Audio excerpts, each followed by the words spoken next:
Hey everybody, welcome to episode 2 of Swing to the Rhythm. My name is Gilbert Raya, I'm the host, and here's Damon D'Amico, the co-host of our show. And we want to thank everybody for watching our first episode, and in this episode, we're going to continue our discussion of what we covered about dance. We're going to talk a little bit more about our history and also the benefits of dance, along with a couple of other topics I think the audience will find interesting. Hey Damon, how are you doing today? Man, I'm great all the time. Excellent. I'm a blessed dude. I teach dance for a living. I get to do what I love, and I love people, and I'm around a bunch of people all the time. So, I'm blessed. We want to start with Damon. You mentioned in the previous episode how you've been doing dance for 40 years, but you didn't really explain how you got into dance. What was that primary motive that started it all for you? My father was a ballroom dancer. Started teaching dance in 1948 in New Orleans.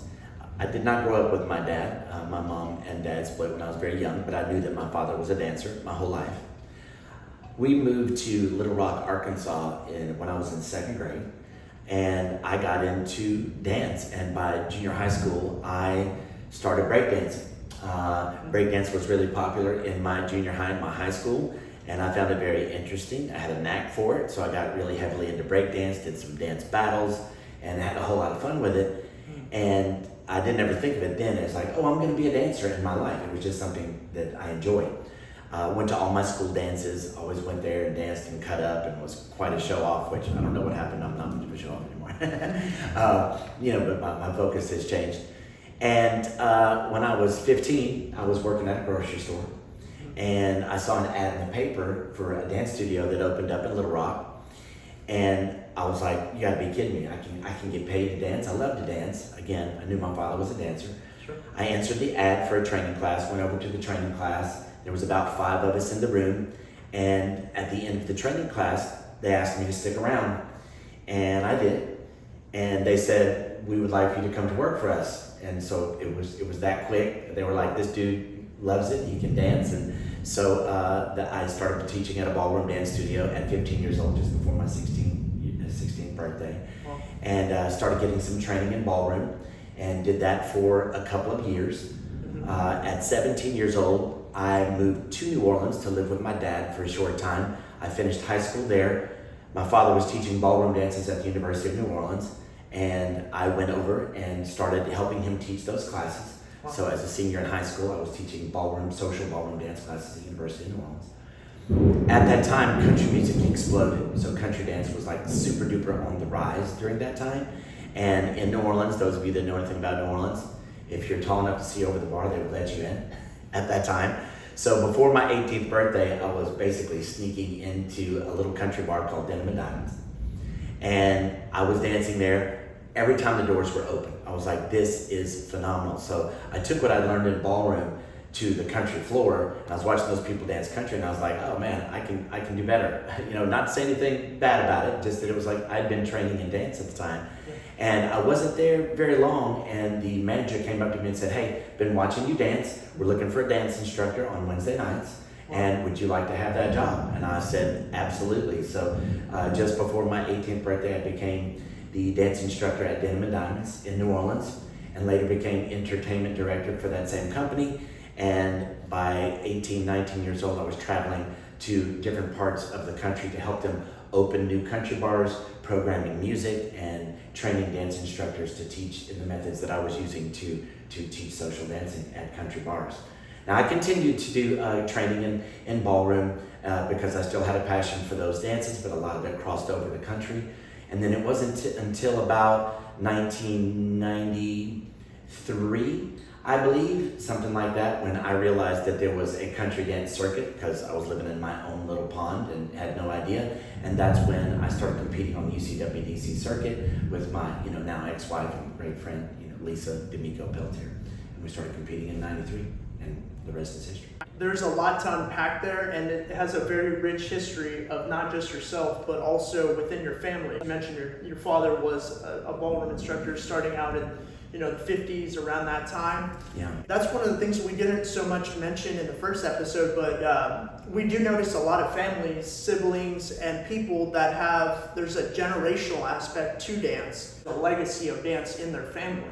Right. Not just do they dance, but also their either their parents or their children, then dance. Yeah. Absolutely. Not always the case, but there is a lot of that for sure. And it's like, I think once people find all of the benefits of dance, it would be hard not to pass it on to your children. Besides, if you're a true dance enthusiast, like a lot of you are out there, you've probably taken your small children to a dance event. I mean, I know we took ours. There were a lot of other kids around. A lot of those little kids, when my kids were around, are now professional dancers, advanced and all-star dancers that are traveling and now teaching and coaching. And so they become dance event babies. And it's like one big happy family. I remember going to Dallas Dance back in the day, and there was 800 people there, and we knew that we had 1,600 eyes, on our children. So it's like we're dancing and they're falling asleep on a chair in the ballroom, or they're playing on the escalator, and someone's coming up and saying, "Oh, hey, I just want to let you know your kid's on the escalator on the second floor." We're like, "Okay, thanks." Before GPS. Yeah, right. We didn't have a tracker on, during that time. I want to go back just a minute and talk a little bit about, in the first episode, I talked about the impact that dance had on my life and the reason why I teach the way I teach. I lost my mother at a very early age and moved in with my aunt and uncle in Little Rock. And my grandmother, my mother and my aunt's mother moved in with us. And she was, unfortunately, she had senility or Alzheimer's. We called it senility back then. She had Alzheimer's, and I watched her living in the house with her lose it. There's, I don't know, a better way to describe that. But she started to forget things, started to forget us. And it was traumatizing. It really was. Watching her do that, I loved my grandmother very much. She was a great friend to me. We laughed a lot. We hung out a lot because I was a teenager and she was at the house when I got home from school and that sort of thing. And I watched her deteriorate. And it wasn't until later when I got into dancing, it was actually a gentleman at Denim Diamonds that approached me and told me that he'd been teaching dance in 55 plus communities and the amazing impact that dance had on them and how it was reversing the effects of their cognitive decline, where they sat around and were kind of depressed all the time. Their family members weren't necessarily coming to visit them all the time. And he told me that the way I taught and presented information as a new teacher, he felt like I would be good for his project. It was called Dance for Life. And I was so young that I didn't really realize the impact. I was definitely intrigued, but I really didn't put two and two together until later when I realized on my own, probably because of the seed that he planted, because I was working with so many older people, because older people who would take dance lessons. I was working with so many older people that dancing was improving their overall health and their cognitive, abilities and motor skills and their overall outlook, the socialization. They were happy again. They were joyous. Dancing was bringing them joy as well as obviously the music. And that's when it really started to change how I taught, along with being a part of, I don't know how much of this you want to hear, but one of my side jobs, I had many side jobs along teaching until I made it as a dance instructor full time.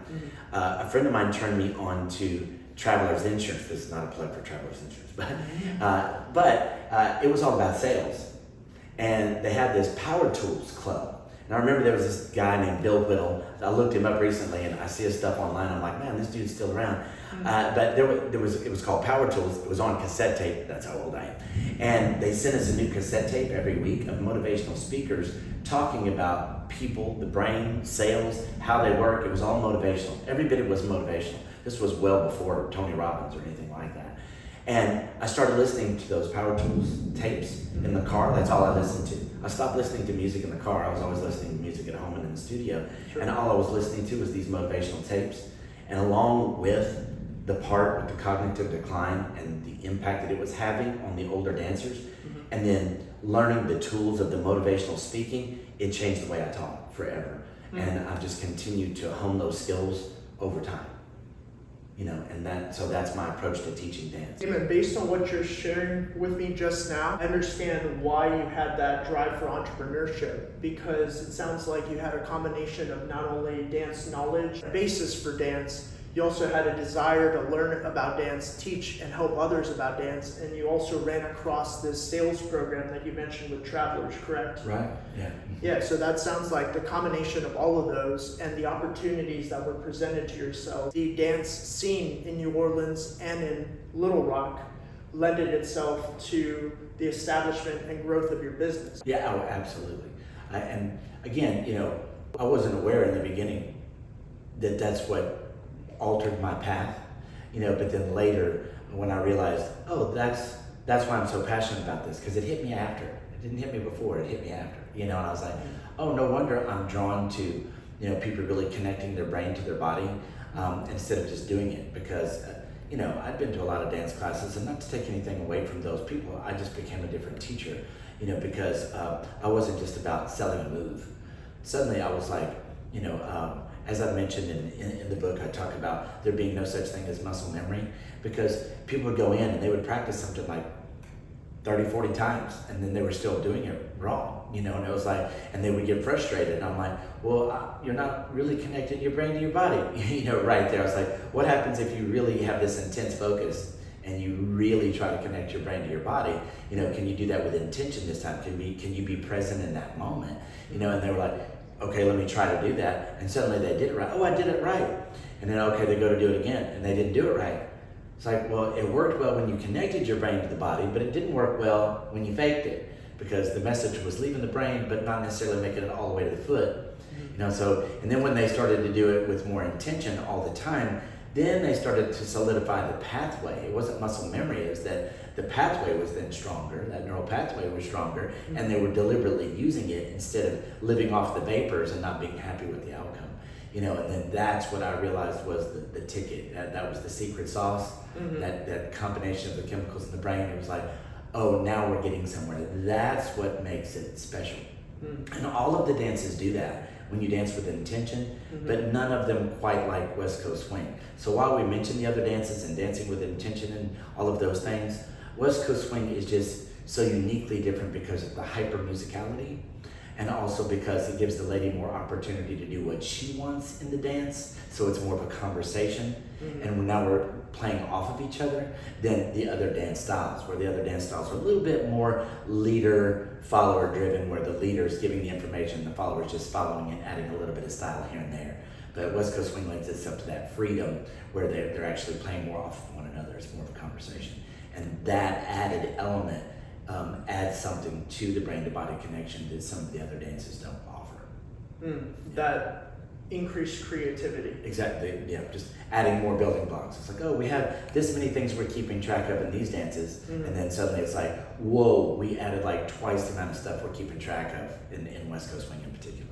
Yeah, especially nowadays. And oh my goodness, this will be a great way to end the episode. What do you see now, based on what you just shared with West Coast Swing and the hyper musicality of West Coast Swing, the current West Coast Swing scene, and what we're seeing on social media and Instagram, and where you started in ballroom dancing, and then now how you teach in Houston?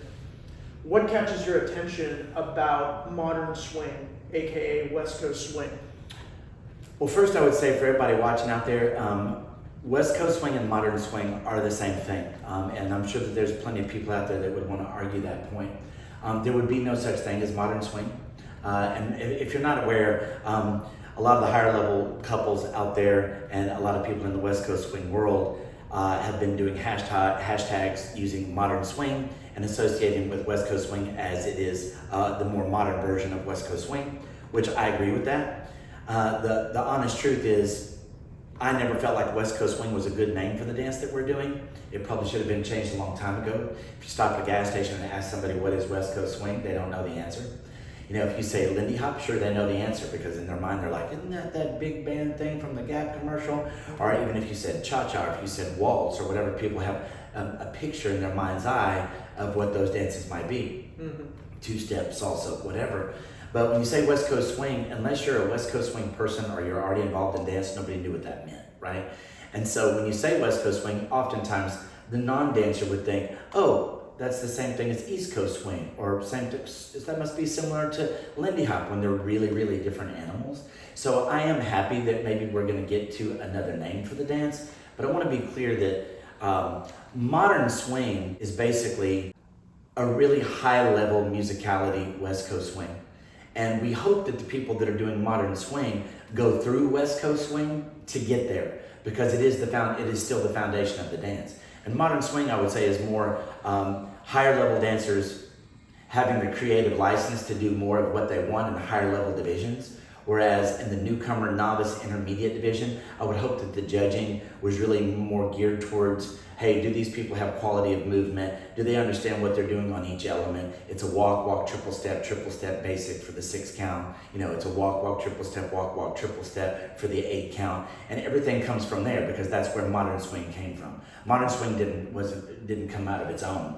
It's an advanced version, hyper musical version of West Coast swing. So for those of you that used to dance West Coast swing that are just getting back into it, to go, that it's not even the same dance anymore. It actually is the same dance, and any follower or leader that does modern swing should be able to dance with anybody who learned West Coast swing a long time ago, because it is the basic foundation for modern swing, right? Now it is so unbelievably impressive, as you know, because we were both at Wild Wild Westing, this past weekend, and I haven't competed in a long time. So if I'm going to get back out there and compete again, I have some work to do. And, I was out there competitively on the circuit for a long time. My true passion is teaching dance. That. That is what, really fires me up, is teaching people to dance. And we have a very high success rate, obviously, with our students have come up through the ranks, through our system, from newcomer all the way to all-star. But I get out there and I'm like, wow, I'm behind in the times a little bit. Back in the day, we used to dance West Coast swing patterns, and we were keeping track of the phrasing, and a break happened at the end of each phrase, and we hit the break and we thought we were special. Yeah. So between there, we were just kind of like dancing patterns, which is what I'm prone to do because that's what I always did. Now, when I'm working with my students, I get them much closer to what today's West Coast swing is like because I'm able to watch and guide them through that process. But I find it very challenging getting out there with the lights on and a clipboard in my face, just like everybody else. Higher level dancers feel the pressure, and I'm like, I've got to step up my game if I'm going to be dancing at a high level. Sure. And I'm going to be doing something that resembles more modern swing. So it is very humbling. I like it. It's nerve-wracking, but I like the challenge. Yeah, absolutely. And, you did a great job out there this weekend. And, you're younger and more flexible. And I thought you did a great job. And I see that transformation in you where you're taking more risks and you're using creative license. So you learned the foundation of West Coast swing, and now you're dancing what's closer to modern swing. Yes. And that obviously is dependent upon your partner. Because I also see you dancing with some of the older guards, some new dancers that have just learned West Coast swing, or some of the older dancers who've been dancing West Coast swing and aren't used to modern swing, and you're out there taking care of your partner. I mean, I witnessed you do that this weekend. So you are changing your dance from partner to partner, which is what I hope that everybody, would do out there.